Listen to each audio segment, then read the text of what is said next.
তৃণমূল একটা গভীরতম অসুখ, এই অসুখের নিরাময় প্রয়োজন। নমস্কার বন্ধুরা, আমার নাম ধ্রুবজ্যোতি সরকার। তৃণমূল একটা গভীরতম অসুখ, এই অসুখের নিরাময় প্রয়োজন। এমন কোনো দপ্তর নেই যেখানে দুর্নীতি হয়নি।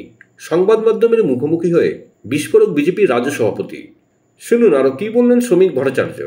চাকরি বিক্রি করতে হবে, মেধাকে প্রতারিত করতে হবে, যে কোনো মূল্যে তাদের কোষাগারকে আরো স্ফীত করতে হবে।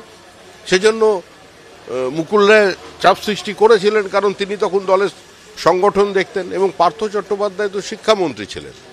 মুকুল রায় এই মুহূর্তে অসুস্থ বা ক্রুদ্ধ, পার্থ চট্টোপাধ্যায় জেলে।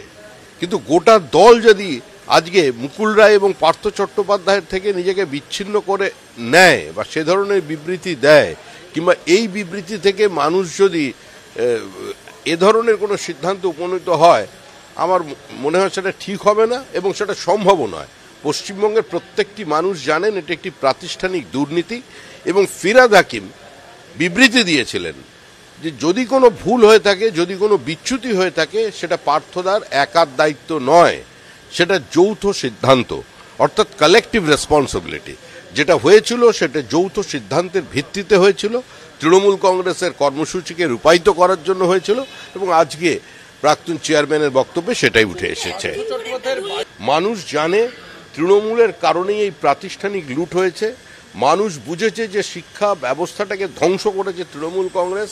মানুষ দেখতে পাচ্ছে যে প্রধান শিক্ষককে আজকে তৃণমূলের দুষ্কৃতীরা, তৃণমূলের কর্মীরা মারধর করছে, মারছে। এটা তো মানুষ দেখেছে। মানুষ দেখেছে যে নকলের বিরোধিতা করবার জন্য শিক্ষকের বিরুদ্ধে নেতার স্ত্রী হার ছিনতাইয়ের অভিযোগ করেছে এবং প্রশাসনের রাজনীতিকরণের কারণে পুলিশ সেই অভিযোগকে দায়ের করেছে। আর নতুন করে কি তথ্য নিয়ে আসবে?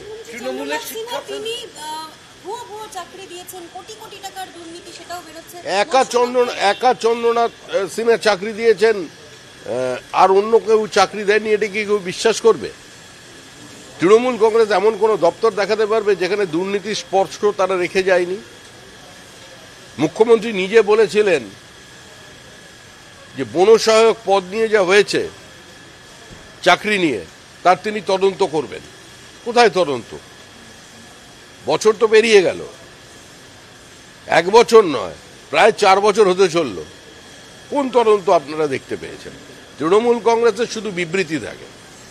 তৃণমূল কংগ্রেসের যিনি মুখ্যমন্ত্রী, সেই মমতা বন্দ্যোপাধ্যায় নিজের যে দপ্তর সিএমও, সেখানেরও গ্রুপ ডির তালিকা নিয়ে ধর্মতলায় ওই ময়দানে মানুষ ধর্ণা দিয়েছে। সুতরাং পুলিশের ক্ষেত্রে আমরা দেখেছি যে ভবিষ্যতের পুলিশকে বর্তমানের পুলিশ লাঠিচার্জ করছে। নার্সদের দেখুন, চিকিৎসকদের দেখুন, শিক্ষক অশিক্ষক কর্মচারীদের দেখুন, কলেজ শিক্ষকদের দেখুন, বা কোনো বিশ্ববিদ্যালয়ে নিয়োগের ক্ষেত্রে দেখুন, সমস্ত জায়গায় তৃণমূল তাদের একদলীয় একচেটিয়া একাধিপত্য প্রতিষ্ঠা করেছে। আর যে সংঘর্ষগুলো দেখেন সেগুলো তৃণমূলের আভ্যন্তরীণ সংঘর্ষ। চিত্তরঞ্জন মণ্ডল তার বক্তব্যে বলছেন যে তৃণমূলের শিক্ষা সেলের চেয়ারম্যান ছিলেন, সেখান থেকে একেবারে এসএসসি সভাপতি ছিলেন। এসএসসি চেয়ারম্যান হওয়ার জন্য মুখ্যমন্ত্রী তাকে ডেকে আবেদন করেছিলেন, তখন তিনি এসএসসি চেয়ারম্যান হলেন। তৃণমূলের শিক্ষা সেলের সভাপতিকে সরাসরি এসএসসি চেয়ারম্যান করতে মুখ্যমন্ত্রীর উদ্যোগ। দেখুন, এটা তো স্বাভাবিক ব্যাপার। যা কিছু হচ্ছে তা অনুপ্রেরণায় হয়েছে, যা কিছু হয়েছে নির্দিষ্ট কর্মসূচির ভিত্তিতে হয়েছে। তৃণমূল সমস্ত কিছুকে গ্রাস করতে চায়। তৃণমূল একটা সর্বভুক সংগঠন, ফলে তারা যেটা ঠিক বুঝেছে সেটাই করেছে এবং তৃণমূলের পথেই আছে।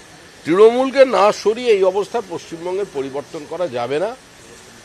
তৃণমূল কংগ্রেস যত নির্বাচন এগিয়ে আসবে তত বিজেপির উপর আক্রমণ করবে। 2021-এর 2রা মের পরে 27 দিনের মধ্যে 56 জন বিজেপি কর্মী খুন হয়ে গেছে। হাজার হাজার মানুষকে ঘরছাড়া করেছে, কিন্তু বিজেপির পতাকা কি নামিয়ে দিতে পেরেছে? তারপরেও তো বিজেপি ময়দানে আছে। পঞ্চায়েতে এত বিপরীত অবস্থানে দাঁড়িয়েও আমরা 11,000 আসনে জয়ী হয়েছি। মানুষ আমাদের সঙ্গে আছে। আর এবারের নির্বাচন তৃণমূলের জন্য মসৃণ নয়। 26-এর নির্বাচন তৃণমূলের বিসর্জন অনিবার্য। বন্ধুরা, ভিডিওটি ভালো লাগলে দয়া করে লাইক শেয়ার করে দেবেন, আমাদের পেজটা ফলো করে নেবেন আর আপনার মতামত কমেন্ট করে অবশ্যই জানান। ধন্যবাদ।